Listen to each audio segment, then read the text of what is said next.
అది మన మానసిక స్థితి మార్చేయాలంటే అంత తేలిగ్గా జరగదు కదమ్మా. దాన్ని మనం ఎలా మార్చగలం? ఎలా మార్పు జరుగుతుంది అది అసలు మన మానసిక స్థితి అంటే బ్రహ్మత్వాన్ని ఉన్నదే నేనే అని గుర్తించినప్పుడు కాలాతీతుడు, గుణాతీతుడు, రూపాతీతుడు అని గుర్తింతా ఉంటే మన మానసిక స్థితి మార్పు వస్తూ ఉంటుంది. అసలు మనం సత్వగుణంతో ఉన్నప్పుడే ఈ బ్రహ్మం దగ్గరికి రాగలం. నేను రజోగుణంతో తమో గుణంతో ఉంటే అసలు బ్రహ్మం దరి చేరలేము. అసలు ఆ దరి చేరలేము.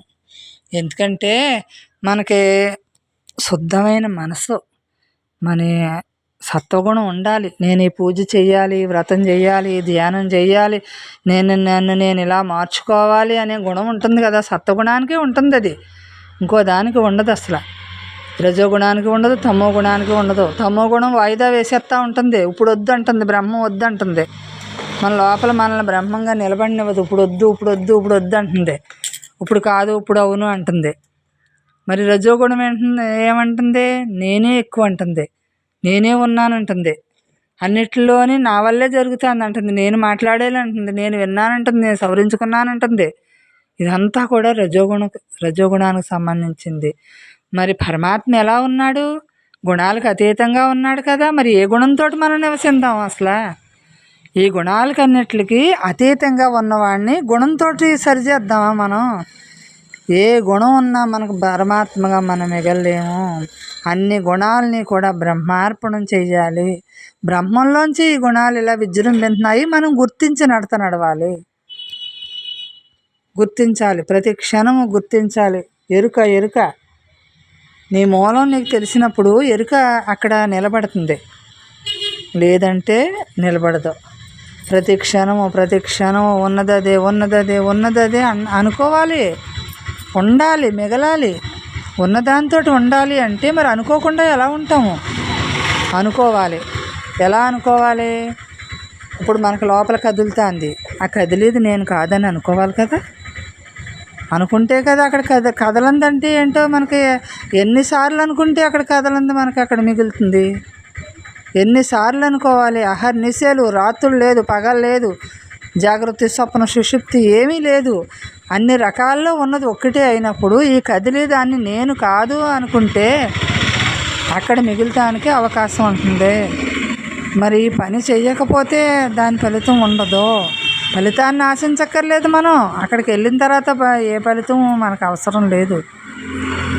అంటే మనం అది అనుభవపూర్వకంగా గ్రహించినప్పుడు దేనితోటి మనకు అవసరం ఉండదు.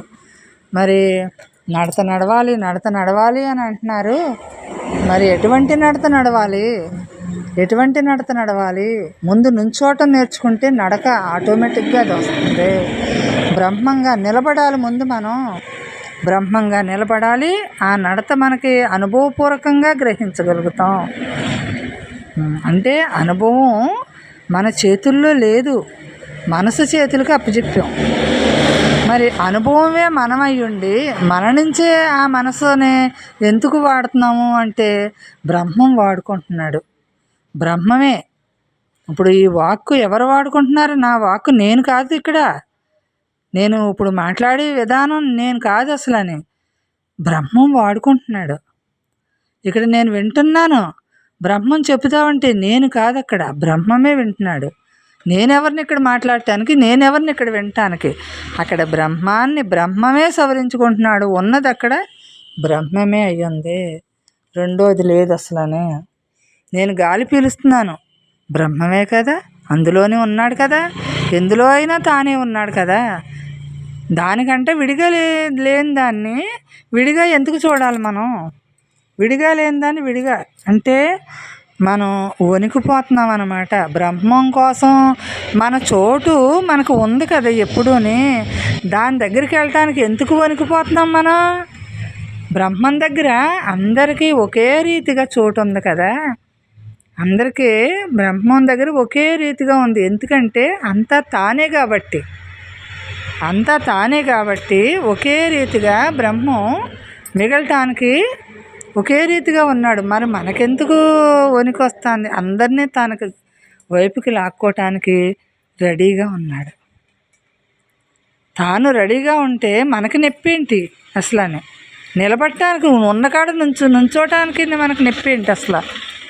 అంటే ఆ నీరు తేటగా వచ్చేదాకా కూడా మనం ఆగటాలేదనమాట, నిలబట్టలేదనమాట. తేట తెల్లంగా మనకు కనిపించేదాకా కూడా మనం ఊరుకోవట్లేదు. అంటే ఇంకా ఏదో కావాలి, ఇంకా ఏదో కావాలని ఆతృత అనమాట. ఆతృత. ఏమీ లేని దాంట్లో ఇంత ఆతృత అవసరమా? నువ్వే ఉన్నావు అని ఆతృత లేదు. విచ్చలవిడిగా దీన్ని వదిలేసాము. విచ్చలవిడిగా వదిలేసి గందరగోళం కల్పించేసుకొని భగవంతుడా నువ్వు నాకు అది చేయలేదు, నాకు ఇది చేయలేదు అంటున్నావు. అంటే నువ్వు కల్పించుకున్న దానికి బాధ్యత తనకెలా ఉంటుంది? నీ బాధ నువ్వు కదా పడాలి. నీ బాధను ఇంకొకరికి ఎవరికి అప్పచెబుతావు? బ్రహ్మం ఎప్పుడూ కూడా మనల్ని ఎలా మిగలమన్నాడో అలా మిగిలినప్పుడు మనకు అన్ని బ్రహ్మం చూసుకుంటాడు. మనం అలా మిగలకుండా ఇవన్నీ మనం కావాలని ఇవన్నీ మనం తెచ్చిపెట్టుకుంటున్నాం. తెలియక తెచ్చిపెట్టేసుకున్నాక ఇంక చేసేది ఏమీ లేదు. అందుకే పడుందాం బ్రహ్మంగా. ఏమీ లేదు మనకి, అసలు ఏమీ చేసేది లేదు. భూమి మీదకి వచ్చాం కానీ ఏం చేస్తున్నాం? ఏముంది అసలు?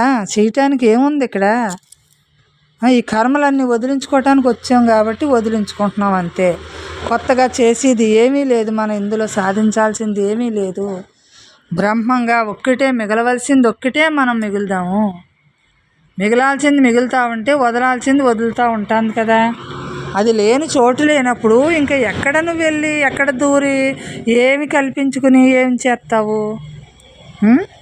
అంటే మన మనోభావాలన్నీనమ్మా మార్చుకోకుండా బ్రహ్మం తెలియబడదమ్మా. అసలు బ్రహ్మం తెలియాలంటే అది ఒక వస్తువు కాదని తెలుసుకోవాలి మనం అసలు ముందు. అది ఒక వస్తువు కాదు. కృష్ణ పరమాత్మ చెప్పాడు కదా, నైనం చిందంతి శస్త్రాన్ని నైనం దహతి పావక నైనం క్లేదయంత్యోపో నశోషయతి మారుత. నైనం చిందంతి శస్త్రాన్ని నైనం దహతి పావక అంటే ఇప్పుడు ఏ శాస్త్రాలు దాన్ని ఛేదింతాయి? అగ్ని దహించిందా దాన్ని? అంటే అగ్ని ఎక్కడి నుంచి పుట్టింది? తన నుండి, బ్రహ్మం నుండి పుట్టింది. మరి దాన్ని ఏమి ఛేదించగలవు? ఏమి తడపగలవు? ఏమి ఆర్పగలవో? ఏమి ఎండబెట్టగలవో?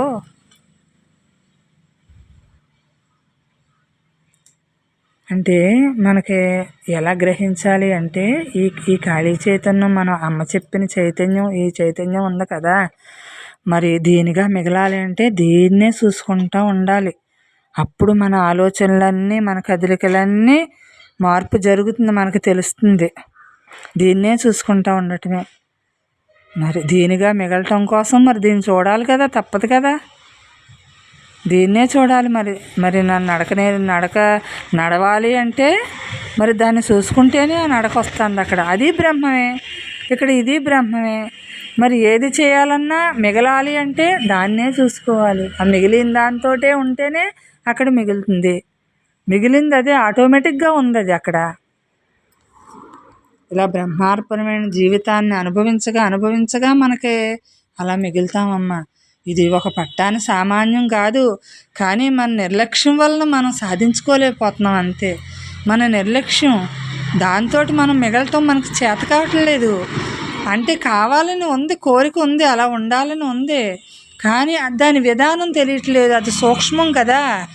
సూక్ష్మం అంటే ఈ మనసుతోటి నేను బ్రహ్మాన్ని తెలుసుకోవాలనుకుంటున్నాము, ఈ గుణాలతోటి తెలుసుకోవాలనుకుంటున్నాము, ఈ అవస్థలతోటి తెలుసుకోవాలనుకుంటున్నాము, ఈ ఇంద్రియాలతోటి గ్రహించాలనుకుంటున్నాము మనసునే, అది బ్రహ్మాన్ని. ఇదంతా సాధ్యం కాదని తెలియాలి ముందు మనకు. అసలు దేనివల్ల సాధ్యం కాదు అని తెలవాలి. సాధ్యం ఎక్కడి నుంచి వస్తుంది? ఈ అన్నిటిని దాటిన స్థితి అదే ఉందని, ఇవన్నీ కూడా కల్పితం అనేసి గ్రహించి ఈ కల్పితాన్ని నేను దృష్టిలో పెట్టుకుంటున్నాను. ఈ కల్పితాన్ని దృష్టి ఎప్పుడైతే వదిలేసిందో నా దృష్టి నాకు అప్పుడు అక్కడ మిగులుతూ ఉంటుందని గుర్తించాలి. మరి ఈ నేత్రాలతో తెలిసేసుకోవాలనుకుంటే ఎలా కుదురుతుంది? మనం దేనితోటి బ్రహ్మాన్ని తెలుసుకోలేము. తనకు తానుగా మిగిలిందే బ్రహ్మం అయ్యింది, తనకు తానుగా ఉంది, తన నుంచి అన్నీ జరుగుతున్నాయని గుర్తించి, తనకంటా విడిగా ఏమీ లేదని గుర్తించి, తనతో తనమే స్నేహం. ఇంక స్నేహం ఎక్కడుంది ఇక్కడ? తనతో తానుగా ఉండటమే స్నేహం, తనతో తానుగా ఉండటమే మిగలటం అన్నదే. దానికంటా విడిగా ఏమీ లేదని గ్రహించటమే మిగలటము. మరి ఎన్నో జన్మల నుంచి ప్రపంచ భావన పెట్టుకుని మనం ఇందులో ఏదో పొందాలి, ఏదో తెలుసుకోవాలి అని ఎంత తపన పడ్డామో, ఎన్ని జన్మల నుంచో ఎంత తపన పడ్డామో. మరి ఇప్పటికైనా ఈ జన్మకైనా ఈ తపనంతా కూడా వదిలేసి బ్రహ్మ తపన పెట్టుకుంటే బ్రహ్మంగా హాయిగా ఇంకా విశ్రాంతి, జన్మలకు విశ్రాంతిని ఇవ్వచ్చు కదా. ఈ జన్మకు విశ్రాంతి ఇవ్వాలి అంటే మన చేతుల్లోనే ఉంది.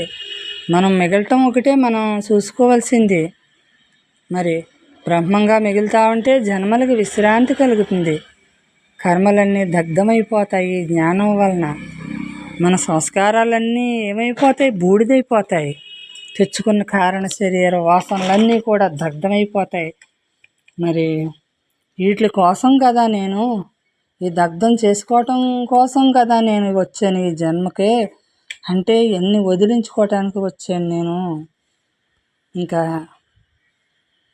జ్ఞానమయమైన జీవితాన్ని జీవించాలి నేను. బ్రహ్మజ్ఞాన సంపదను నేను పొందాలి, ఆ సంపదను అనుభవించాలి నేను.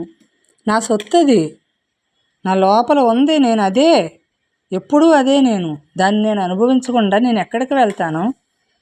అనుభవించేదాకా నేనై ఉన్నానని తెలిసే వరకు కూడా మనకి ఈ జన్మ సాగవలసిందే. ఈ జన్మ ఇంకొక జన్మ మనం తెచ్చుకోవక్కర్లేదు. ఇంకా ఈ జన్మలో మన పని మనం ఎక్కడికి వెళ్ళినా ఆ పని కోసం వెళ్ళినప్పుడు ఆ పనే చెయ్యాలి కదా. మరి జన్మకి ఎందుకు వచ్చాము? అసలైన పని చేయటానికి వచ్చాము. అసలైన పని చేయకుండా ఈ సిసలైన పనిని అంటగట్టుకుంటున్నాం అనవసరంగా. ఒక పనికి వెళ్ళి ఇంకో పని చేసి వచ్చామంటారు కదా, అలాగా అలా చేసుకుని వెళ్తాం మళ్ళీ జన్మకి. ఎందుకు? అదంతా కూడా ఏం పని చేయటానికి వచ్చాము ఆ పని గుర్తు మర్చిపోయాము. మనం బ్రహ్మమ్మ దగ్గరికి ఎందుకు వెళ్తున్నామో ఆ పని మర్చిపోతే ఎలాగా? దేనికోసం వెళ్ళాము? బ్రహ్మజ్ఞానం తెలుసుకోవటానికి వెళ్ళాము అక్కడికే. మరి తెలుసుకోవటానికి వెళ్ళినప్పుడు నేను తెలుసుకోవాలా అక్కర్లేదా? మధ్యలో నేను మానేసి వచ్చేస్తే నాకు అక్కడ ఏం చెప్పారో మళ్ళీ వినాల్సి వస్తుంది. రెడ్డొచ్చి మొదలెట్టినట్టు ఉంటుంది పని. మరి మనకి వచ్చిన జన్మ పని బ్రహ్మజ్ఞానంగా మిగలటమే మనం వచ్చిన పని. మరి మిగలటం కోసమే మన బ్రహ్మ అమ్మ దగ్గరికి మనకి దొరికిన మూలానే మనకి ఇదివరకే ఏదో కొట్టుకుపోయామో, ఇందులో కొట్టుకుపోయామో మనకు తెలియనప్పుడు ఏదో చేసేసాం. తెలిసాక కూడా ఆ పని చేయటానికి, ఏ పని చేయటానికి ఇష్టపడలేదు కదా. మనం ఏ పని చేసుకుంటున్నాం? మనం ఉండటం పని ఒక్కటే మనకి చేసుకుంటున్నాం. అది కూడా పని కాదు, ఉన్నదాంతో ఉండటం ఉంది కదా. అది ఉందని తెలియపరిచారు కదా, అలా మిగలటానికి చూసుకుంటున్నాం. ఇన్ని జన్మల భావాలన్నీ కూడా ఈ ఒక్క జన్మలో వదలాలి అంటే మరి కష్టమే, కాకపోతే సులువే. దొరికాక, అందాక, తెలిసాక సులువు. అసలు విషయం తెలిసాక అంతా సులువే. అంటే చెయ్యాలి, చేసాక దాన్ని అనుభవించగలుగుతాం. ఊరికే విషయం తెలిసిందే సరిపోవట్లేదు, దాన్ని చెయ్యాలన్నమాట. అంటే నన్ను నేను బంధించుకోకుండా మిగలటమే శాశ్వతమైంది నేనే అని తెలుసుకోవటం. అలా పరమాత్మగా అలా మిగులుతా ఆఖరికి ఎవరు ఉంటారు? నేనే ఉంటాను. నేను తప్ప రెండోది ఉండదు. ఉండనప్పుడే కదా నాకు వచ్చిన పని పూర్తయినట్టు అవుతుంది. అక్కడ రెండోది లేనప్పుడే కదా నా వచ్చిన పని పూర్తవుతుంది. రెండోది మిగిలితే నా పని పూర్తి అవ్వదు అసలు. రెండో దాన్ని నేను చూడొద్దు, రెండో దాన్ని వినొద్దు, రెండోది మాట్లాడొద్దు. రెండోదంతా కూడా ఉన్నది బ్రహ్మమే, రెండోది లేదు అసలు. అని బ్రహ్మంగానే మన మరణం ఉండాలి, బ్రహ్మంగానే మన జీవితం ఉండాలి, బ్రహ్మంగానే మన మరణం ఉండాలి. అసలైన మరణం అసలైన మరణం ఏంటి? ఆత్మ మళ్ళీ ఇంకొకసారి దేహాన్ని ధరించకూడదు. ఇంకొకసారి దేహాన్ని ధరించింది అంటే మనకి ఇంకా ఎప్పటికైనా సరే ఇంక బ్రహ్మజ్ఞానం ఎలా తెలియబడుతుంది? ఇప్పుడు తెలుసుకోనప్పుడు ఇంక ఎన్ని జన్మలెత్తి తెలుసుకుందాము? ఈ జన్మలో మనం సాధించుకోలేని పని ఎప్పుడో సాధిందామా? అదే తమోగుణం లక్షణం. తమోగుణం అంటారే, ఇదే గుణం. తెలిసాక సాధించుకోకపోతే ఇంకెందుకు? అంటే ఇవాళ పని ఎప్పుడో చేద్దామని వాయిదా వేసినట్టు అనమాట. ఇవాళ పని ఇవాళ చేయాలి కదా. ఇవాళ పని రేపు చేస్తే దానికి సుఖమేంటి? ఇవాళ పని ఇవాళ చేస్తే హ్యాపీగా ఉండొచ్చు. ఇవాళ పని రేపు వాయిదా వేసాము అంటే ఆ పని అక్కడ జరుగుతుందో లేదో, ఇక్కడ ఈ దేహం మిగులుతుందో లేదో తెలీదు. దేహం వెళ్ళిపోయాక చేసేదేముంది? ఇంక అక్కడ ఈ పరికరం లేకపోతే చేసేదేముంది? వస్తువుని మనం వాడుకునే విధానంలో ఉండాలి. ఈ వస్తువుని ఎప్పుడో వాడదామని మూలన పెట్టేస్తే ఆ వస్తువు పాడైపోతుంది, తుప్పు పట్టిపోతుంది. ఎలక్ట్రిక్ వస్తువైనా ఏదైనా సరే దాన్ని వాడితేనే దాని విలువ. అలాగే నేను ఈ వస్తువుని బ్రహ్మంగా వాడుకోవాలి. నా కళ్ళు ఎందుకు వచ్చినాయి? ఈ బ్రహ్మాన్ని చూడాలి. నా చెవులు ఎందుకు వచ్చినాయి? బ్రహ్మాన్ని వినాలి. నా నోరు ఎందుకు వచ్చింది? బ్రహ్మం మాట్లాడటానికి వచ్చింది. బ్రహ్మం. నా కాళ్ళు చేతులు ఎందుకున్నాయి? బ్రహ్మం వైపుకి వెళ్ళటానికి కోసం నా కాళ్ళు చేతులు మిగిలిన్నాయి. మరి అంటే నేను దేనికోసం వినియోగించాలో ఈ పరికరాన్ని దానికోసం వినియోగించకుండా ఈ బాహ్యంలో ఈ గృహస్థులో ఇదన్నీ కూడా నేను అంటించుకుని ఈ గృహస్థు ఈ జీవితం నిజం అనుకుని అంటించుకుంటున్నాం అంతే. ఇది నిజం కాదని తెలిసినప్పుడే అసలు విషయం మనకు బోధపడుతుంది. అదే ఇది నిజం కాదని ఎలా తెలుస్తుంది అంటే ఎవరన్నా వెళ్ళిపోతున్నారు అనుకోండి, దేహం బ్రహ్మం అయిపోతుంది. మరి అక్కడ వాళ్ళు ఏం తెలుసుకున్నారు? ఏమి తెలుసుకోకుండా వెళ్ళిపోతుంది. అది మనకు మమకారం పెంచుకున్నాం, ఆ దేహం మీద మమకారం పెంచుకున్నాం అనుకోండి, ఆ దేహం శాశ్వతంగా లేదు. లేనప్పుడు దుఃఖం కలిగింది. ఓహో ఇదే నా జీవితం అంటేని ఈ దుఃఖం ఇంకెన్నాళ్ళు ఇలాగా, ఎన్నాళ్ళు ఈ దుఃఖంతో జీవిందాం? ఇంక మనకి ఇంకా విముక్తి కలగదా అంటే విముక్తి పదం నువ్వే అయి ఉన్నావు. విముక్తి పదమే నువ్వు అయి ఉన్నావు. విముక్తి వేరుగా రాదు నీకు. విముక్తి నువ్వు గ్రహించటమే విముక్తి. మరి ఈ నశించిపోయే దాని మీద మమకారం పెంచుకోకుండా, రాగం పెంచుకోకుండా, దేని మీద నేను మిగలాలి కదా. రాగం, కోరిక ఎంతసేపు కోరిక. ఈ కోరిక అన్ని అనర్థాలకి మనకు మూలం. ఉన్నదాంతో తృప్తి పడలేకపోతున్నాం. కోరిక ఇంకా ఏదో కావాలనుకుంటే జన్మలు తెచ్చుకుంటాం. మరి జన్మ పని చేసుకోవాలి అంటే ఎందుకు? నాకు అన్నీ ఉన్నాయి కదా, తిండి గుడ్డ బ్రహ్మం అన్నీ ఇచ్చాడు కదా, సరిపోతుంది కదా, నాకు సరిపోతుంది కదా. సరిపోతుందని వద్దు, సరిపోవట్లేదని భావన వద్దు మనకి. సరిపోతుందంటే ఇక్కడితోటే ఉండంటాడు. సరిపోవట్లేదు నాకు అంటే అది ఒక రకం, సరిపోతుందంటే ఒక రకం. రెండు అనొద్దు మనకెందుకు. ఇచ్చాడు, ఇప్పుడు ఉన్నది ఎంత ఇచ్చాడో అంత ఇచ్చాడు. గుడ్డకి తిండికి గృహం ఉంది, మనకి దేహం దాచుకోవటానికి గృహం ఉంది, మరి తిండి ఉంది, బట్ట ఉంది, మరి జ్ఞానాన్ని ఇచ్చాడు, బ్రహ్మజ్ఞానాన్ని ఇచ్చాడు బ్రహ్మం. మరి ఇంకేం కావాలి? అన్నీ బ్రహ్మమే ఇచ్చాడు మనకి. అన్ని రకాలుగానే మనల్ని కాపాడుతున్నాడు కదా. మరి నువ్వే ఉన్నావు అని అంటానికి మనకెందుకు బాధపడిపోతున్నాము? ఉన్నది నువ్వే అంటానికి ఇంత గందరగోళం కలుగజేసుకోవాలా నేను? నువ్వే ఉన్నావు అంటానికి కూడా మనకి అన్నీ ఇచ్చిన వాడితోటి ఉన్నాడు అంటానికి కూడా మనకి నోరు రావట్లేదే. మరి ఆ ఆనందమయ జీవితాన్ని అనుభవించడం చేత కాకపోతే నువ్వే ఉన్నావు అని అనలేము. ఇంకంతే. నువ్వే ఉన్నావు, నువ్వే దిక్కు, అన్నీ నువ్వే చూసుకుంటున్నావు కదా. నాకు నేను తింటావంటే అరిగింటున్నావు కదా నువ్వు. నాకు ఈ రక్త ప్రసరణ ఎలా జరుగుతుంది?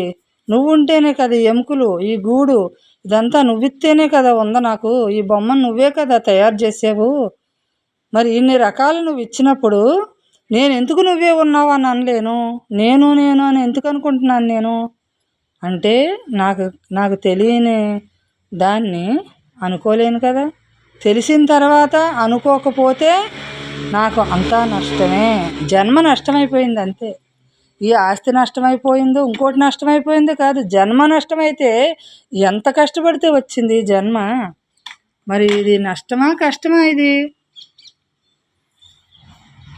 అంటే ఇంత కష్టపడి వచ్చి దీన్ని వదులుకుందామా? విలువైన దాన్ని వదులుకోవద్దమ్మా. అస్సలు ఈ విలువైన జన్మను మనం వేస్ట్ చేసుకోవద్దమ్మా. నేను నాతో మిగలాలి, నేను నాతోటే మిగిలితే అందరితోటి నేను మిగిలే ఉంటాను. అప్పుడు అందరూ అదే ఉన్నారని చూస్తాను కదా. అప్పుడు నా దృష్టి మారిపోతుంది కదా. నా దృష్టి మారిపోయినప్పుడు అంతా నాకు బ్రహ్మం ఎదురవుతుంది, బ్రహ్మంగా ఎదురవుతుంది. నాకు ఇంకా అక్కడ దుఃఖంగా ఎదురవ్వదు, అంతా బ్రహ్మంగా ఎదురవుతుంది. బ్రహ్మమయమైన జీవితాన్ని నేను సాధించగలుగుతాను ఆ క్షణాన్ని. మరి నేను దీన్ని సవరించుకోవాలి అంటే నేను నా మనస్థితిని మార్చుకోవాలి. నా మానసిక స్థితి ఉంది కదా, దాన్ని నేను ఎలా మార్చుకోవాలి? నా ఆంతర్యంలో నేనే మిగలాలి అంటే నేను దీన్ని ఎలా సరిదిద్దుకోవాలి? ఏమీ లేదే, ఉన్నది అదే అనేసి దానికి నేర్పించుకోవాలి. అప్పుడు సరి చేసుకునేటానికి మనకి వీలవుతుంది. అంటే దేహం పట్టు, ప్రపంచం పట్టు, అన్ని పట్లు వదలాలి. వదిలితే కానీ బ్రహ్మం మనకి తెలియబడదు.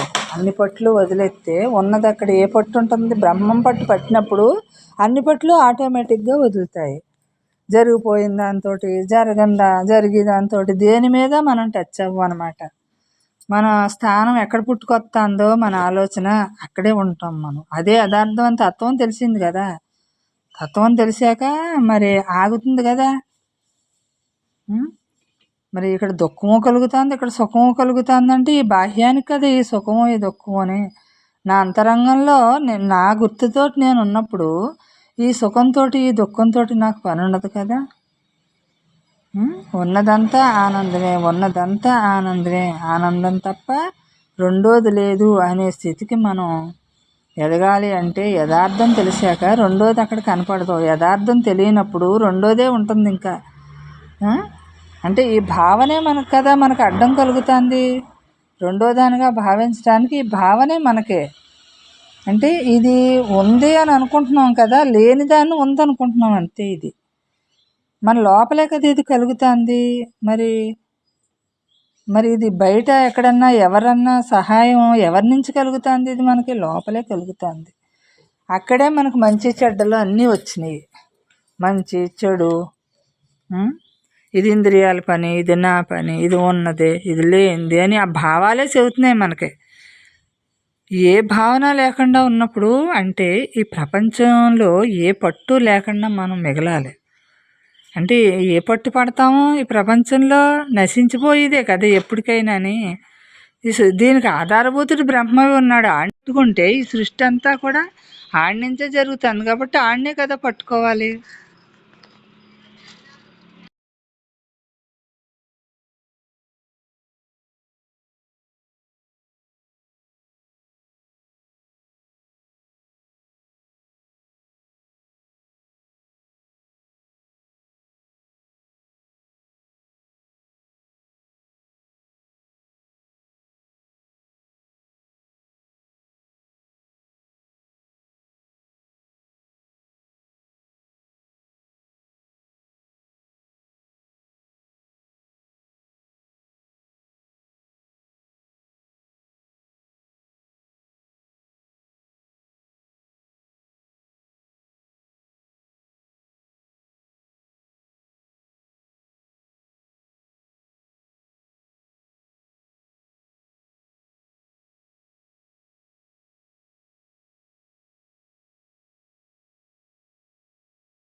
బ్రహ్మార్పణం అమ్మ అంటే యథార్థం తెలిసిన తర్వాత ఈ మనసు, ఈ బుద్ధి, ఈ ఇంద్రియాలు మన వశంలోని నడుస్తాయి. అంటే స్వరూపమే తనకు తానుగా స్వరూపమే నుంచే జరుగుతా అన్నప్పుడు మరి నీకు మన దృష్టిలో ఎలా ఉంటుంది? స్వరూపం నుంచి జరుగుతా అంటే మన భావన ఎలా మార్పు జరుగుతుంది అంటే మన స్వరూపం ఆధ్వర్యంలో నడిపించబడుతుంది, కానీ ఈ మనసు ఆధ్వర్యంలో జరగదు. అంతా కూడా స్వరూప ఆధ్వర్యంలో నుంచే జరుగుతూ ఉంటుంది. అదే మనల్ని మనం తెలుసుకోవటం అంటే, మనల్ని మనం గుర్తించటం అంటేనే. అంటే స్వరూపంలోంచి జరుగుతూ ఉంటే ఎలా ఉంటుందంటే అక్కడ మనకు పని లేని పని జరుగుతుంది. మరి తత్వం ఎప్పుడూ కూడా మరి తత్వంగా మిగలటమే, తత్వమసి అయిపోవాలన్నమాట. మనకి స్వరూపంలో మిగిలినప్పుడు ఏదైనా మసి అయిపోతుంది. సత్యం బయటపడినప్పుడు ఏదైనా దేన్నైనా ఎలా గ్రహింతాము? మన విధిలో ఉన్నది మనకి జరిగిపోతుంది, నడిపించబడిపోతుంది. అది అది ఎక్కడి నుంచి నడిపించబడుతుంది? యథార్థం అని తెలిసాక రెండోది లేనప్పుడు అక్కడ నడిపించబడుతుంది. రెండోది ఉన్నప్పుడు అక్కడ నడిపించేది ఎవరవుతుంది? మనసు అవుతుంది. అక్కడ మనసు నడిపిస్తుంది. మరి దైవ సహాయంతో మనం నడుస్తామంటే నా మనసు నడిపిస్తుందని నేను ఎందుకు అంటున్నాను అంటే, మనసుతో నేను ప్రయాణం చేసిన మాల ఆ మనసు నాకు ఎక్కువైపోయింది. దాంతో ప్రయాణం చేశాను కదా, అది ఎక్కువైంది. బ్రహ్మంతో ప్రయాణం చేసినప్పుడు నాకు ఈ పని తగ్గి ఆ పని ఎక్కువ అవుతుంది. అంటే బ్రహ్మ బలాన్ని మనం పెంచుకోవాలి, దైవ బలాన్ని పెంచుకోవాలి. మరి తానే ఉన్నాడు, తానే ఉన్నాడు, తానే ఉన్నాడు, మూలమే ఉంది, అనంతమే ఉందంట. అంటే మరి ఆ మూలంతో మిగులుతూ ఉంటాం, మనసు పని తగ్గుతూ ఉంటుంది. దైవంతో సహాయం మనకి జరుగుతూ ఉంటుంది. దైవ సహాయం ఎప్పుడు దైవమే సహాయం చేస్తున్నాడు. మనం ఇక్కడ గ్రహించటంలో మనకి తేడా ఉందన్నమాట. మన మనసు, బుద్ధి, ఇంద్రియాలు ఎలా వినియోగించుకోవాలో తెలియనప్పుడు అలా మసులుకున్నాం. అది తెలిసినప్పుడు ఎలా మసులుకోవాలో అలా మసులుకుంటున్నాం. మరి మనకు మసులుకోవటం తెలిసినప్పుడు మన పని ఎలా ఉంటుంది? కాలు నొప్పెట్టింది అంటే ఆ కాలుకు తగ్గట్టు మనకే తెలుస్తుంది ఆ నొప్పి ఏంటో, ఆ బాధ ఏంటో, దాని గురించి విధానం మనకే తెలుస్తుంది. మరి ఎవరో ఏదో చెప్పినట్టు అక్కడ నడక కుదరదు. అలాగే బ్రహ్మం అయ్యున్నావన్నారు. అయ్యున్నదాన్ని మరి నేను మిగలాలి అంటే నేను ఎంత శ్రమ పడితే నేను అలా మిగలగలుగుతాను? దాని విధానం తెలిస్తేనే కదా నేను అలా మిగలగలుగుతాను. అలా బ్రహ్మార్పణంగా మనకి ప్రతిదీ బ్రహ్మార్పణంగా మిగిలినప్పుడే బ్రహ్మం అంటే ఏంటో, అక్కడ శుద్ధి జరిగితేనే బ్రహ్మం అంటే ఏంటో తెలియపడుతుంది.